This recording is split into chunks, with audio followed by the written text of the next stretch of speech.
Hello, everyone, and welcome to Conversations in Horror, the podcast. I'm your host, Kevin L. Powers, most of the owner operator of Something Wicked Entertainment and Events, and I want to welcome you to our podcast today.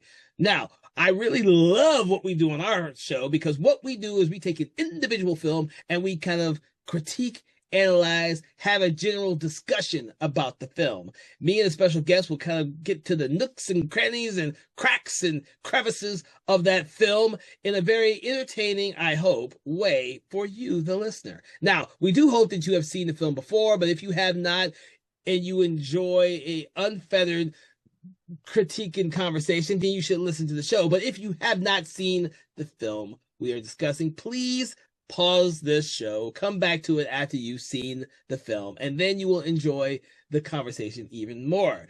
That being said, we always want you to enjoy whatever film we're talking about from whatever time period, whatever subgenre of horror, because today's podcast recording is going to be about a more recent film. And we don't do a lot of recent films. We kind of stick to a lot of the older films that have had time to percolate in our subconscious. But the film that we're talking about today is relatively new, and you may have not seen it. And that film is 2025's Heart Eyes.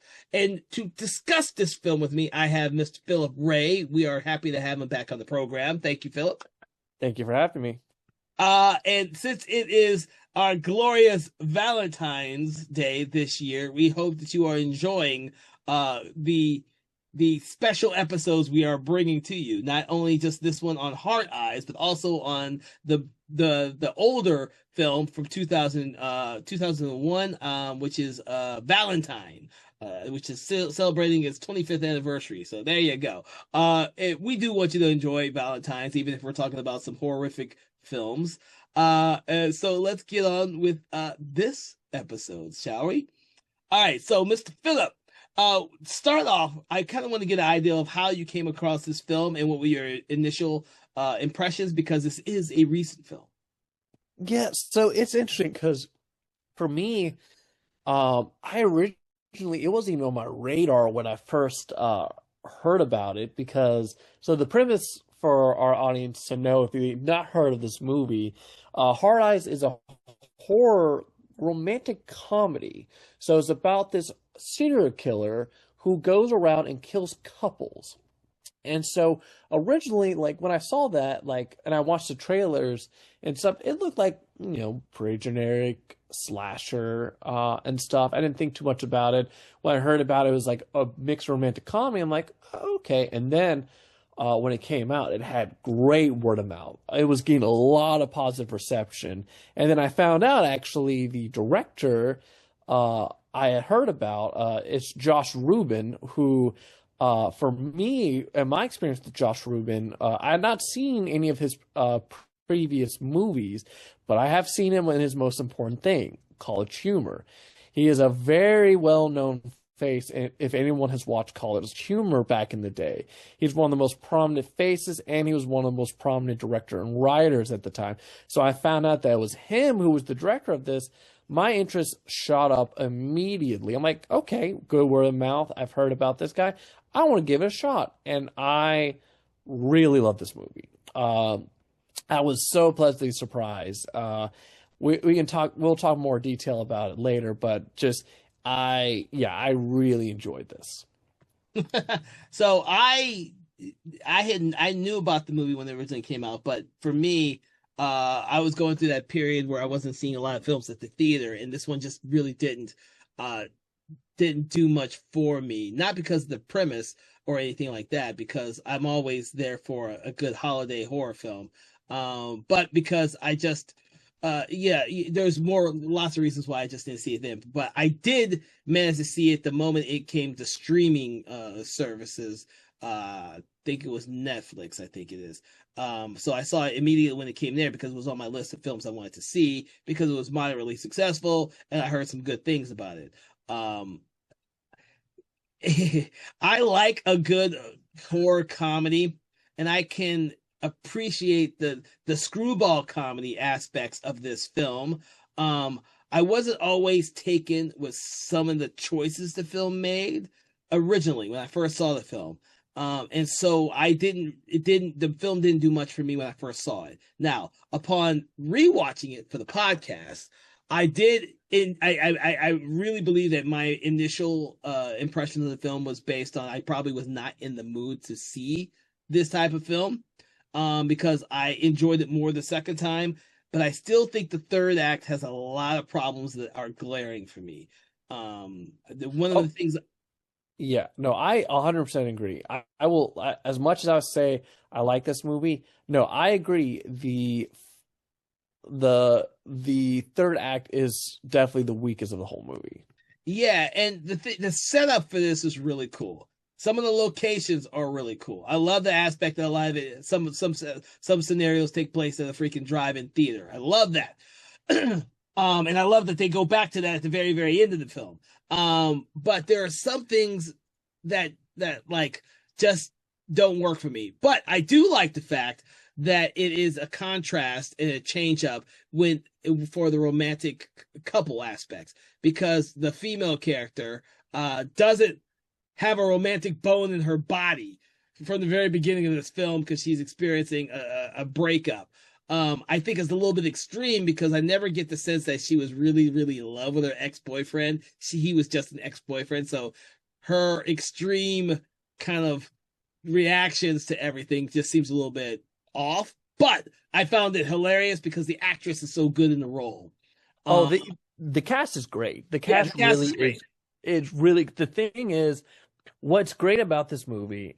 So I told you listeners about the premise.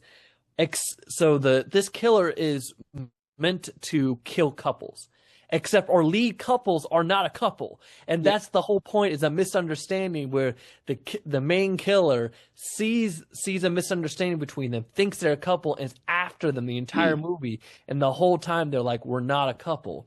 Obviously, hijinks happens, but what I love about this movie with that is that it really feels like a romantic comedy. Like the director and writers and stuff took all of this. If you've seen a romantic comedy, you've seen them all.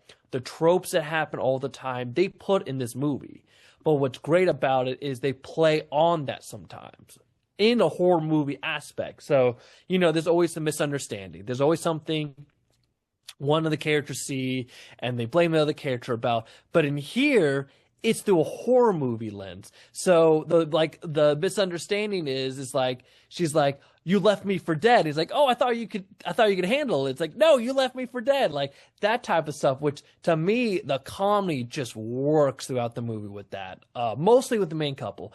There is an aspect of the movie with comedy I do not like, but with the main couple, I mean, they really carry it. They have great chemistry with each other. They're very funny together. All of that I love in the movie. Yeah. I think they're good. I think that the comedy aspects with some of the other characters doesn't work nearly as well with me.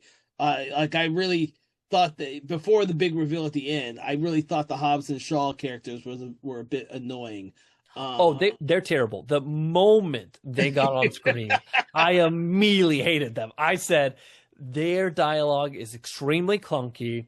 They try to do the thing where they're trying to make them so outrageously goofy, but the problem is that they have two actors who are not able to like go full on with it, so it's just very cringy. I cringed every time they were on screen. Both they were just terrible every time they were on screen. I 100% agree. It's funny because I like both the actors for the Hobbs and Shaw, but I just thought they were weird together. So it was odd. They just didn't have good dialogue together, I think is the problem. I think it is. I think you're correct. I think it is. It has to deal with the way the dialogue is written. Because I love Devon Sawa. I love most of the crazy, outlandish films he has done. And he was great in Chucky. Yeah, and what they gave him in the Chucky television series, where he came back each season as a different character. I mean, dude, he has that great timing with dialogue. It just doesn't work in this film as well. And Jordana Brewster, who I usually love, I think she seems to be miscast. Um, I 100% agree. I think she was miscast. I think it's a combination of miscast and just not good written dialogue for yeah. them.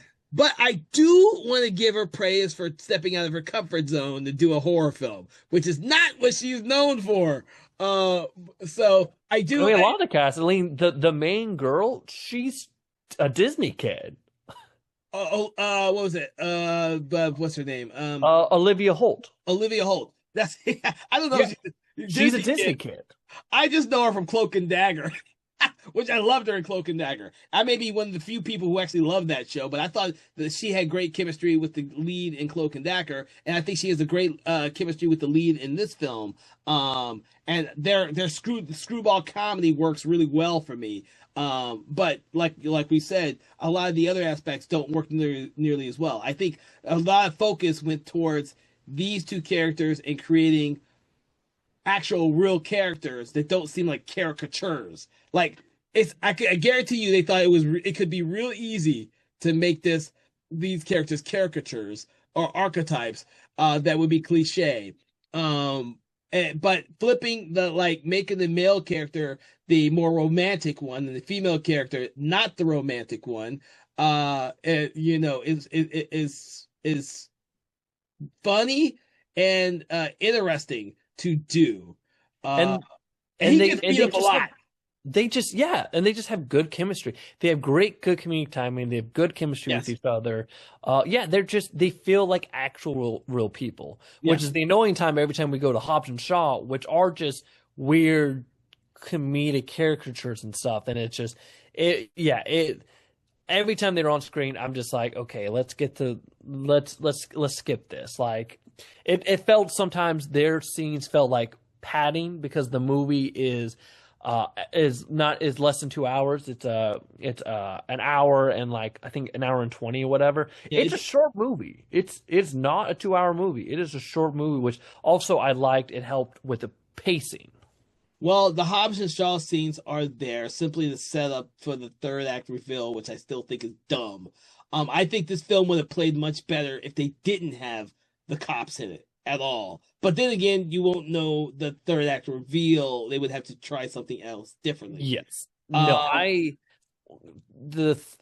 we can go ahead and open that door with the third act. The problem Okay, with give the me a third, second. yeah. If you still don't want to know spoilers about the film, one of the reasons why I hate the film is the third act. So we're going to go into the third act, which is going to be spoiler territory. If you're listening and you don't want to be spoiled, because Actually, before we talk about spoilers, we can talk about one other aspect for our viewers: gore. Gore. I will say with this movie, if you're a big horror movie gore fan, you will enjoy this. This movie does a great job about that. There's a again, there's a lot, and it's well done. It's well done. It's well done. Even the concept, even the reveal of who the Hard Eyes is kind of stupid. I will give a lot of credit. Like this, they went into this is actually a horror visual that you actually, it's slightly, I mean, I don't think we're gonna get a lot of Hard Eye movies after this and stuff, but definitely the look was very interesting. It was very iconic. It's weapons because he's related to they're related to killing couples. So a lot of its tools were obvious. Well, you got the big knife, but also arrows and stuff. The arrows. because of retractable arrows, which I thought was really fucking cool. Yeah. So it's just if you are a big gore fan, you will very much enjoy this. And again, so okay, I just wanted to get that nugget out of the way before we go into spoilers. Yeah. So now, if you don't want to hear the spoilers, then you should stop the playing and come back after you've seen the movie. We're gonna be doing some spoilers for this one because we can't not talk about the third act because of spoilers. So, all right, now we can talk about that. Okay. Yes, the problem with the third act is it felt really much like they were trying to have their Scream moment. It felt so obvious they were trying to do that it was kind of stupid because I'm not even joking. The David character, as soon as he popped up, I said, he's one of the killers. I immediately knew that. I didn't call Shaw being the other one because again, I just hated those characters, so I just wanted them off screen as quickly as possible. So I didn't pay too much mind. But as soon as I saw the David character, I said, "This is going to be one of the killers." I didn't know they were going to be two killers, but I knew. I saw David said, "You are probably a killer." You mean 3 killers? Yes, yes, 3 killers, This which felt was so much like they're trying to Saw. I was like, not Saw, but Scream, and I was like, oh, they did do that. Like I was expecting them to do something like that, but then they actually did do it. I was like, oh shit, this just sucked. And then they made was it Shaw or Hobbs? I can't remember. It was Hobbs. Hobbs is the one who gets killed. Okay, so Shaw. They made Shaw, or I might just say Jordana Brewster's character, one of the killers, and it made no logical sense to me, because she's a detective in Seattle, but the Hard Eyes killer has been in other cities, and I was like, well, that makes no fucking sense. Because for me, it would be like, so she takes a vacation every Valentine's to other cities to go kill with her friends. And like, besides it being a cop, which is such a cliche in this day and age, I'm like, dude, when are we gonna get past the fact that the cops don't need to be portrayed as serial killers in every serial killer movie, dude? I'm kind of sick of that reveal. That's not a good reveal at all. No, and it's, I mean, even their motivation is extremely loose of just, oh, we just like killing. Like they don't even have anything interesting. It's like they just go, oh yeah, our kink is we just have a kink for killing people. It's like, oh, okay. And then again, and the fact that there was a third killer who was just Eli. Just Eli, just not even a character that's established. It's just a character that's just like, yeah, we just have it there just to have it and stuff. So honestly, I think the reason they did 2 killers, other than for the cliche Scream moment, is so that we could have the showdown between the couples. Yeah, so they think that they've killed the Hard Eyes killers, but then they have to have that showdown with the couples. Yeah. I 120% agree that was the whole reason for that. I just think it was a cop out for just writing a really good fucking third act. And yes. I mean, it's gory as hell. It's great to see what happens to Jordana Brewster's character and David, I think is the other one, right? Yeah. Again with the gore, both of them. Gore is great. Great. This movie I don't think it has a dull kill in it at all. But I will say this, because this is what bugs me the second time I watched it. Even though I enjoyed it more the second time, what bugs me is that the Hard Eyes killer is still going after these 2 couples the whole movie. He passes up like 100 other people to kill. He'll kill some at some point, and like in the drive-in, but then he'll miss up all these other people that just keep chasing after these 2. And for me, that doesn't really jive with 2 people or this group of people who just want to spree kill. That didn't bother me as much because the way it's the tunnel vision. It's kind of the, like for a serial killer and stuff. It's like, no, that would be if the serial killer is chasing him constantly. But what happens is there are breaks in that chase. There's breaks. They arrest Jay, and then they arrest Jay, and then the other girl goes in and they go do the whole cop thing with Hobbs and Shaw. And there's a whole like the thing is, I would rather have seen the Hard Eyes killer like they did at the beginning, killing more people, or at least killing more people on his way to the police station, or something, instead of just, all right, he couldn't kill him the first time, so he just going to kill more people however he can. I mean, he's just going to keep chasing after him until he does kill him. And that would make much more sense if there was a personal stake for the killer to be killing to begin with, but because they're just spree killers, it was like, well, should they just be killing any couple they come up to? I didn't mind, because that, to me, it's the whole like thrill of it's the thrill of the kill, because, and the thing is, like, for them, it's the one that got away, and like for them, like, I didn't mind that because they're human in the end, so they're probably like, all right, we're gonna kill this couple, move on. Wait, they got away. Well, I can't just leave them be. I have to go after them, and then they tunnel vision so much on them. That doesn't bother me as much as someone like because they're not mindless. Like a Michael Myers or Jason Voorhees, they're just gonna kill whatever. They don't care. They're not gonna get personal vendetta Why is this the a victim personal vendetta?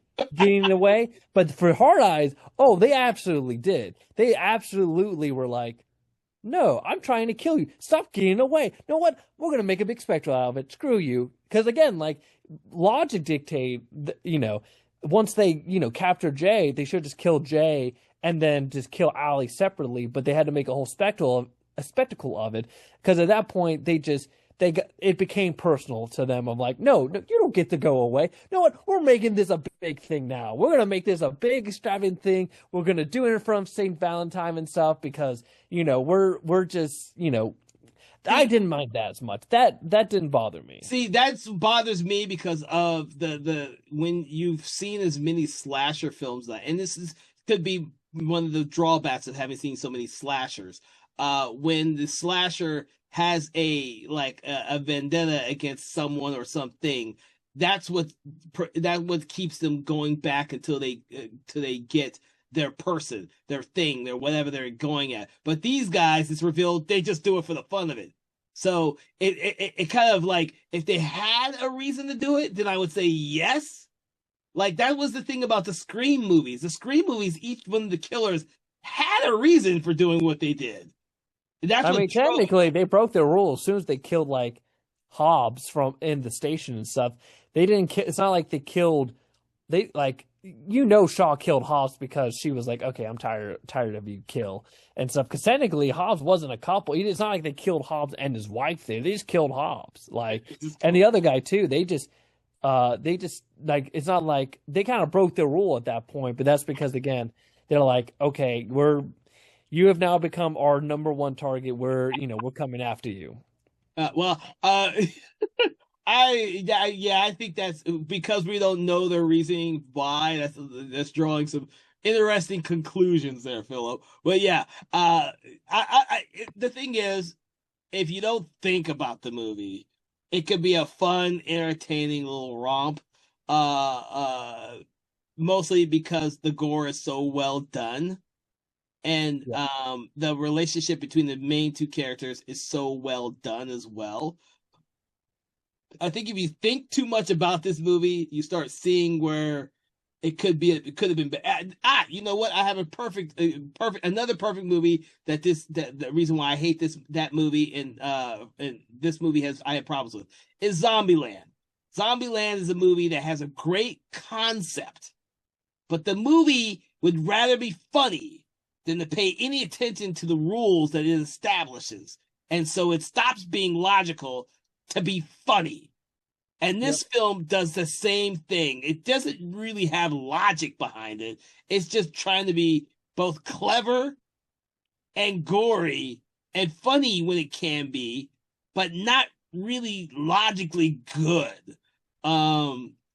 Like I can't stand fucking Zombieland, and we've done an episode on that one, and I've just discussed why I think that's a horrible movie. Except for the first 30 minutes. First 30 minutes is absolutely fucking brilliant. It was a movie that fell off so fast for me after the first 30 minutes. This movie, like I said, I loved it until like you get to the third act and it falls apart. But this one actually has a lot of stuff going for it. It does. Just like Zombieland did, the performances in Zombieland are great. The performances in this film are great. When the movie starts dismissing its own logic, that's when it starts to be, I don't know. It starts to be a little bit iffy and like, I don't know. I'm not gonna buy half the stuff they're trying to put in front of my face because the logic doesn't work. I'm not sure if you had the same feeling about that because I didn't have the conversation about Zombieland with you. I don't think. I think we had Zombieland conversation with someone else. I think we did do the Zombieland conversation. I keep wanting to think Panazzo was on that, but I can't remember. That was like 2 years ago. Actually, I could look this up. So if you're looking for that episode, everybody, you'll have to go really far back to see where that one is. we did it. No, we did it together, Kevin. Did we? Yeah, we did. Oh yeah, it was Sonya. It was Sonya and you and me. There's certain things for me. If a film breaks its own logic, it sometimes I can turn my brain off and just be entertained. and other times it's glaring. Was glaring. This film is not glaring. It's really just the third act. I could enjoy the first two. I could enjoy the entire film if I turn my freaking brain off. I think for me, it was every scene with the main couple. My brain was on. I was enjoying the moment. I was enjoying the again, like the very much care of mixing a romantic comedy and horror movie so well. Again, I think that tone of mixing those two worked so well with the movie.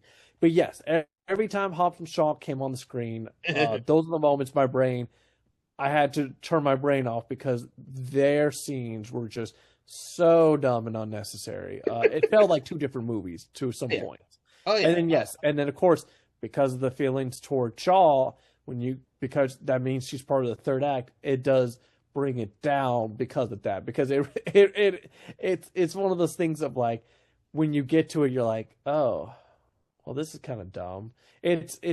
Sometimes horror movies do have that suffer where we've talked about this multiple times in other episodes where a lot of times the mystery is better than the reveal, and you get to the reveal and you're like, oh, yeah, that's what's going on. Well, we talked off camera about a movie just recently that I saw that was like that, where it's like you get to the reveal and you go, oh, well, that's kind of dumb. Yeah. And I think a lot of movies in general, but I would definitely say horror movies sometimes have that problem too, of they get to the third act and they don't know how to wrap it up. And I do think a lot of movies, we talked about this with other movie, but Kevin, you get a good example of everyone likes to overcomplicate their third act. And I think especially with horror movies, they like to overcomplicate their killer reveal. I think at times nowadays they do it, yeah. Yeah, I think nowadays horror movies like to have their scream moment. They want to have that moment where you're like, "Oh, I never would have guessed that." And a lot of times, like, well, yeah, you would have not guessed it, not because you didn't think of it, because it was too stupid, or you were like, clearly, hopefully, there'll be a better reveal than this. And that's kind of what this third act reveal is. You're just like, oh, okay, is your reaction, not like oh wow, I couldn't believe I didn't see that coming. You're just like, oh. Yeah, it doesn't have that punch like the very first Scream when it's Stu and the other guy. I can't remember the other character's name. When it's revealed they're the killers, I'm like, oh shit, fucking awesome. That's the way you end the freaking reveal there. You're not expecting that at all. Because they weren't doing two killers back then, but they did two killers at the end of the first Scream, and the audience was like, "Fuck yeah, that's fucking awesome!" You know? they didn't see that coming, but now, like you said, it's very over. Now it's not unique anymore. Being like, "Oh, we have two killers," or technically three killers. I mean, even doing the reveal of, "Oh, we have three killers." I'm like, they did that in a Scream movie already. Like, I can't remember which sequel had that, but yes, yeah. I'm like, okay. I think the last Scream movie had it. Not the one coming. Not the one Scream 7 that's coming out, but Scream 6 had three killers. Yeah, see, that could be why I don't remember the ending to that one. I don't remember the ending to that one, dude. And I like that one, but it's everything up to the ending for a lot of movies with me. I'm usually fine with the Scream movies because that's part of their shtick for the ending of the movie is to have those big reveals and the reasons why people do the things that they do. And I think that this film would have been better served had we not gotten to that point. Almost like the Hard Eyes Killer was close to being something like a Michael Myers type of character. So we don't see who it is. I would have enjoyed that more. I think so too. I think the I think it'd been perfectly fine for them to do, like you said, Michael Myers is a good example of it doesn't have to be a singular person, it's an idea. Yeah. And then you can, and then, I mean, honestly, and even if let's say you wanted to do, you had to have a reveal, I think it would have been very funny with the topic of the movie. You have the person's motive, it's some single guy, and it's their motivation is like, again, I'm killing couples because I'm always single, and I'm miserable. And then it adds to another comedy of like, this single guy's going after these people that he think is a couple, and they're going like, no, we're not a couple, and it's like that also could have been funny, but to go with the whole, again, this was very Scream like, where it's like, oh, we're a couple that just likes killing. It's like, oh, Yeah. like it's not even funny. Like that's not even like it doesn't even have a comedic for a movie that's very funny in a lot of points with it. It's not funny. It's not even a funny reveal. No, I mean, I think the last act really is trying to make a big moment, a big reveal, and the thing that saves the film is the deaths of the two killers that remain, the David and the Jordana Brewsters, which are both extremely effective kills Yes. to end. That's something that the Scream films have always done really well too. To be honest with you, the one thing I do like about the film is, in theory, none of these characters are actually dumb, so they Yes, don't do that's stupid shit. yeah, there is not, again, like this is a very smart, other than the third act, it's a very smart horror movie. It's a very smart slasher movie. You don't have your main characters never do anything stupid. You never get frustrated. They feel like characters. They feel the choices they make throughout the movie seem logical. You're Yeah. not, and that's a very common, easily is a thing that could happen. But that's why I'm like, it's frustrating because the script is good. It's just, again, I think it really falls apart in the third act. Yeah.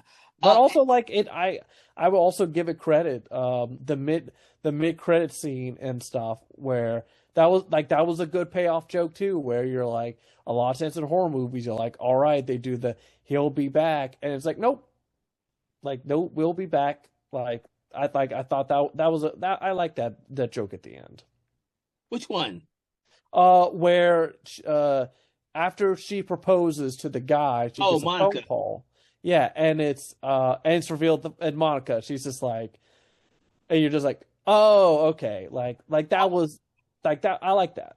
I like that too. I like that because that kind of drew a drawback to the very first killing in the movie, with the couple proposing and then the photographer missing that magic hour moment before he gets stabbed through the lens with a machete. I like that. I actually did like that was how they ended it. I think that was all perfectly fine. I think that all needed to be there to kind of tie up the movie for and make it satisfying that these two characters get together at the very end.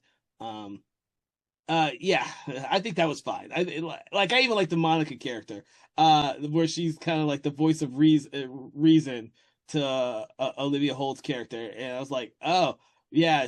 I mean, she's thankfully the easy way out for a film like this would be to kill her for no apparent reason, but they don't do that because the killer sticks to the couples thing. I think the only thing I did not like about the killer is that the killer hid in the fucking closet to try and get at Olivia Holt's character. I thought that was dumb. Other than that, I think the killer itself, before the big reveal at the end, did a lot of cool and interesting things. I think just hiding in the closet is the only thing that really, like, for one, I've seen it in 5 billion other slashers, and two, I don't really want to believe or really believe that that's what these killers would do, is hide in a closet. Yeah, I didn't mind that as much because, again, it was playing a little bit to the whole slasher tropes to at points. I didn't mind that as well, so like I chopped it up to that, but I understand what you The mean. movie tries so hard to not play up to the horror tropes. I mean, the whole concept of doing it on Valentine's and where he's killing couples reminded me of what they did with Cherry Falls, which I don't know if you ever saw Cherry Falls, Nope. where the killer is killing virgins instead of killing promiscuous people. And that's another funny horror film, Cherry Falls. It's not talked about enough anymore. But yeah, the killer kills virgins. So the main character tries to no longer be a virgin in the film. I like it when movies play with those kind of tropes like that. I think they should continue to do that, but not fall into the trap of let's have someone hide in the closet to kind of, yeah. Yeah. I think everything else, great. I think the way the killer before the reveal, I think everything that they do with the killer is interesting. When he's walking through the drive-in and the like wherever the Ferris wheel thing is, he doesn't give a shit about anyone else around him. Yeah. Like I like that aspect. He reminds me of Michael Myers or Jason Voorhees like that. They don't give a fuck. They are like you said earlier, they're like on a one-track mind to kill the couple. I just would like to see a little bit more Jason Voorhees of him, the Hard Eyes killer, just killing random people. He says, "I'm after this couple, but you're a couple too."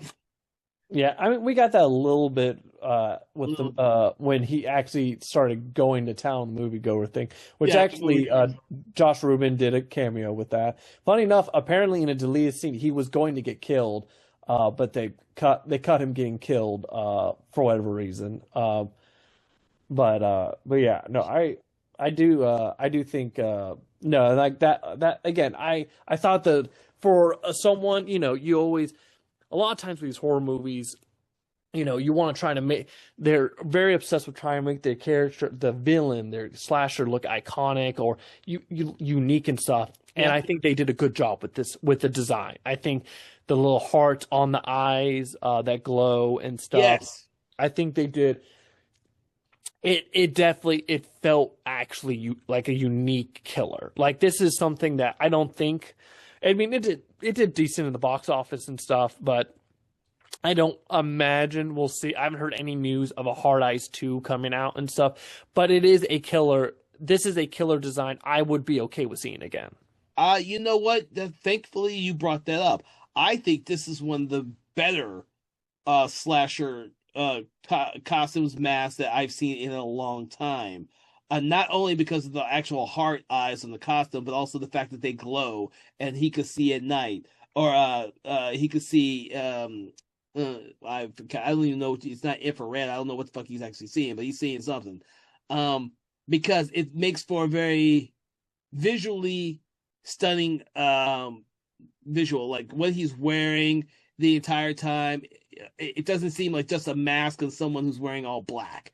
It because he opens up his jacket and he starts revealing the fucking arrows. His machete comes out, and like that, you see that there is a function with what he's wearing, and I like that. And that's something like when I'm watching I Know What You Did Last Summer, reboot, remake, whatever the fuck you want to call that piece of junk movie. I still have no idea why he dresses up like a fucking fisherman.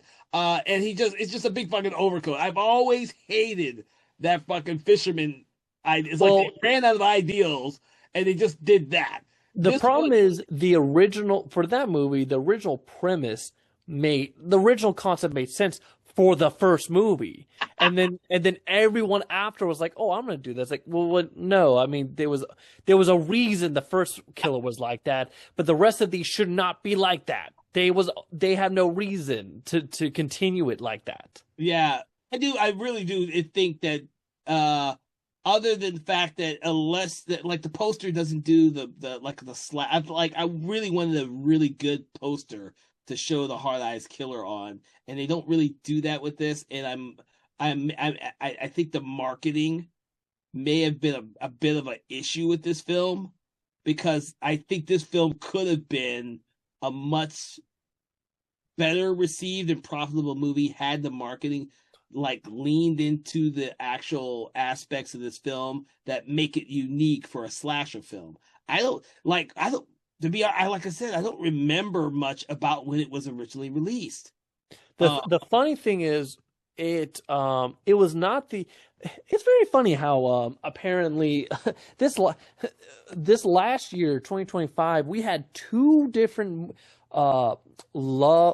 Valentine's Day things, because Love Hurts also came out at around the same time and stuff. Both of those were which Love Hurts did terribly, but also that was not that good. That was not a good movie. I think is a reason why it also went against Dogman, which Dogman was, I mean, it's a kids movie, and it's very well known. So that just dominated the box office around that time. But another movie, it also like that movie. This movie came out a month before, but still close to the same area. Companion, which is also, even though that setting's not fully a Valentine's Day movie, it was advertised kind of like, again, like they did a lot of references of it being a love story and all that stuff. I think that also ate a little bit into Hard Eyes' stuff. Like, again, it still beat its profit and stuff, so it still generally did well. Again, I think it's just something that just probably I think could have gone well if it wasn't going against another Valentine's Day movie at the same time, and didn't have a movie kind of harp on similar couples. Well, I think it probably would have been profitable if it hadn't came out at fucking Valentine's Day. I don't know of any successful Valentine's Day horror films except for My Bloody Valentine 3D, to be honest with you. And that more or less was sold itself on being 3D when 3D was at its apex before it crashed and burned fast. People went to go see that mostly because it was a fucking 3D and it had not Jared Padalecki, the other one. Listen, unless you're Deadpool, you don't do well. I remember that Deadpool came out. When it came out around Valentine's Day, and it went with the marketing, which was hilarious. Well, yeah, because that's hilarious. But we don't have many horror films in the Valentine's Day arena. It's not typically a holiday that people want to see as a horror film, in my opinion. That's why they don't do very well. Honestly, I think another thing too was this marketing it played off. Again, you watch the trailers, it played up as a very hard, like, this is just a serial killer and stuff. Yeah, looked like a generic slasher movie. It looked very generic and stuff. It was, again, I wouldn't have even seen it if it wasn't for the word of mouth. The word of mouth was so good, I was like, okay, I'll give this a shot, and I'm glad I did. But yeah, I mean, I don't think the marketing didn't do its service on, which, again, watching it was a nice surprise and made me love it even more because of that. But I think it did itself detrimental in the box office because of that. But also, like, I'm fully okay with this being a one and done too. I don't need a Hard Eyes 2. I don't need Hard Eyes to become the next Scream and stuff, because it tried to do that at the end and did a bad job. So I don't need another Scream moment with this. Yeah, but you know what? You give them another chance, they'll improve on it. Yeah. Now, the thing is, it's a catch-22. So a lot of these films that are one-offs are great. Some of them could be awesome, and then you never want to see a sequel of it because it would just ruin the first one. A lot of people said that of 28 Days Later. Why are we making a sequel to that? That was a perfect one and done, and then they had to come up with a new concept for 28 Weeks Later, and of course now we have 28 Years Later. The thing is, the one and done thing does work for like some original films. I don't think a slasher film has ever been successful with just one and done, because there could be a lot of ancillary profits made off the Hard Eyes slasher as an ongoing menace to society if it catches on. I'm like, dude, I'd buy that Hard Eyes mask. Fucking yeah, I just add that with my Michael Myers and fucking Texas Chainsaw Leatherface mask up in there, and that'd be cool as shit to have. I could just see kids during Halloween dressed as the Hard Eyes killer. Can't you see that? But it's not gonna be happening with just one movie. That's why no one dresses like the miner from My Bloody Valentine. It didn't have any sequels, so one and done, and people forget. And that was profitable. But yeah, I guarantee you they were all anticipating this. It's kind of hard not to craft something like Hard Eyes and not want it to be successful enough to have sequels, because you put all this work into creating such a unique slasher ideal and unique costume and unique mask and all that, to just have one and done and be done with it. I mean, I think there are a lot of avenues that can be done with a sequel. I think it will be it's a film that, because it hit that medium where it wasn't a box office dud, but it also wasn't a huge success, kind of, someone has to take a chance. I mean, hell, we got 3 fucking The Strangers trilogy based on mediocre returns from the second Strangers Prey at Night movie, Ugh. Yeah. We might have to talk about that one later, because like I said earlier before this podcast, I really, really enjoyed the second one, but I hated the first. Chapter 1 I didn't like. Chapter 2 I thought was actually really, really good. But for different reasons. Like, I think this could be almost an iconic slasher for a new generation. We don't have many of those. We don't have the new generation. This generation we're in now doesn't have its own iconic slasher. Like, the closest we can get is Scream and Ghostface Killer, and Ghostface Killer was still the late 90s. Like, yeah. We're in the 2020s, and can you name an iconic slasher other than the fucking Terrifier, Art the Clown? Like, Terrifier, I mean, honestly, Art is probably the last one. Like, he's probably the newest modern slasher that people recognize. So, yeah, but like, that is like really, that's only since the second Terrifier movie. The fucking Art the Clown's been around for a while, but it's the second movie that actually hit its stride. Yeah. But like, can you name another one? Not really. It's hard. Like, this is probably one of the best looking slasher get-ups and masks to come along in a long time.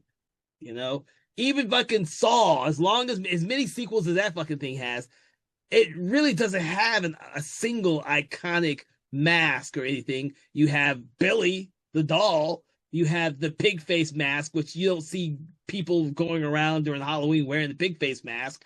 There's nothing like. Well, Saw did itself a disfavor with that, because I love Saw, but also I love Saw too.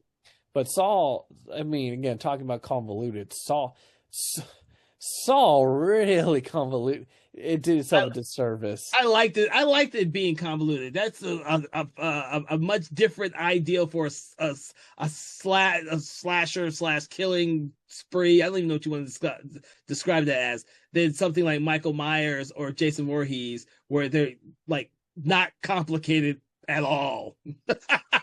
Yeah, we'll talk about that when we do Saw at some point. But with this film, Hard Eyes, I really, really, really, really love the look and mask and costume, and I do hope that more audiences get to see it and actually appreciate it, despite my misgivings about it. There are a lot of movies out there. Like I said, I fucking hate Zombieland, except for the first 30 minutes. But there are a ton of people out there who fucking love Zombieland. And I'm gonna have opinions like that a lot because of the way I think. I think that when a film kind of breaks from its own established ideals just to make like a joke or to be funny, or I think it does a disservice to the actual story that we're watching it as an audience member. That's my opinion for most of the horror things, or general films in regard, because I hate films that break their own rules. Really hate that. It's annoying as hell. You go through this whole process of creating these rules, and then the fucking film breaks its own rules, like to that third act, just to have a big third act. I was like, yeah, I hate that.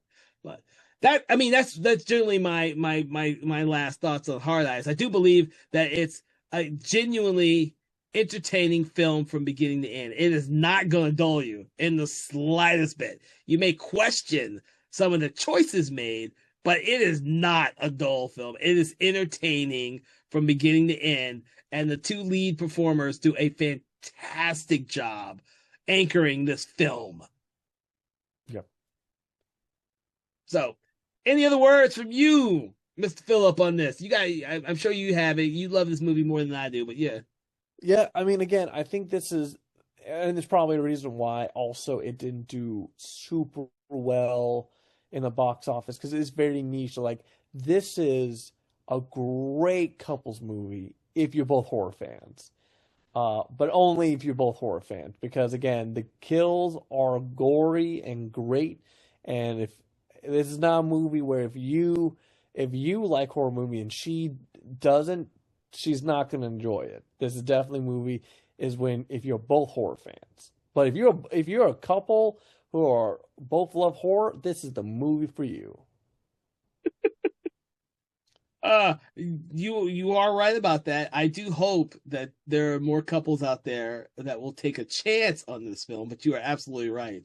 It will definitely appeal to couples who love horror films. And I do hope that one day, I do truly believe that one day this film will find a much bigger audience and it will actually achieve something of a cult status, which is kind of, kind of hard for a film that breaks even to be called a cult film. But I don't think that this reached its full potential when it hit the theater, and I think it will be. I think time will be kind to this film. I truly do.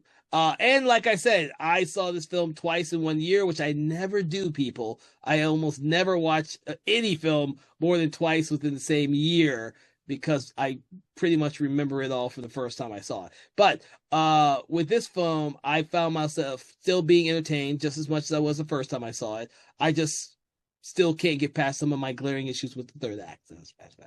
So, is that all for you, Mr. Phillip? That's it. All right. So everyone listening, we want to thank Phillip for joining us on this conversation about Hard Eyes. And from what we do now is we kind of rate the film. We take a 1 to 5 rating, 1 being poor, 5 being amazing. But what we do in our program is we like to take an object, quote, or saying within the film to attribute to our rating, to make it more entertaining, not only for you, the audience, but for us who are watching all these films. So, Phillip, where on the spectrum do you put Hard Eyes, and what object, quote, or saying do you want to attribute to your rating? I would give Hard Eyes a 3.5 Saint Valentine statues out of 5. All right, I'm gonna give it 3 of those retractable fucking arrows that the killer loves to do. I love that. I love that's something I hadn't seen before. I really love how often they get used, and when they do the close up, does that little shink, and then they, I just love that. And then, of course, what happens to one of the killers at the very end with one of those arrows, I thought was absolutely brilliant. I didn't see it coming. I loved it because I love the way both of the killers get killed. Well, actually, I love how all 3 of the killers are killed in this movie. I thought it was great. So that's what I give it. I give it 3. It maybe in a few years when I let my initial expectations dwindle a little bit, I may give this a much higher grade on a rewatch. Like I said, I think time will be much kinder to this film for not just me, but for everyone who will watch it. So with that, I hope that you have enjoyed this conversation in horror on this Valentine's Day, and we hope that you check out our other episode on the film Valentine. Please make sure to like, follow, share, subscribe, do that thing you do with your favorite podcast and your favorite podcast app, Spotify or YouTube. And please make sure to check out some of our amazing episodes this month on the program, because not only have we done special episodes for Valentine's Day, but we also have done episodes for the amazing Friday the 13th by highlighting 2 Friday the 13th films from the franchise. We've been focusing on African-American themed films on our Monday themed special release dates. So please check out all the great stuff that we've been putting out there on this glorious February 2026. And we will see you on the next program. Have a great day. Conversations in Horror is a Broken Lighthouse Pictures production. Written, produced, and directed by Kevin L. Powers. Executive producer Kelly A. Inoka. All contents and material from this episode of Conversations in Horror is copyright 2025 Broken Lighthouse Pictures.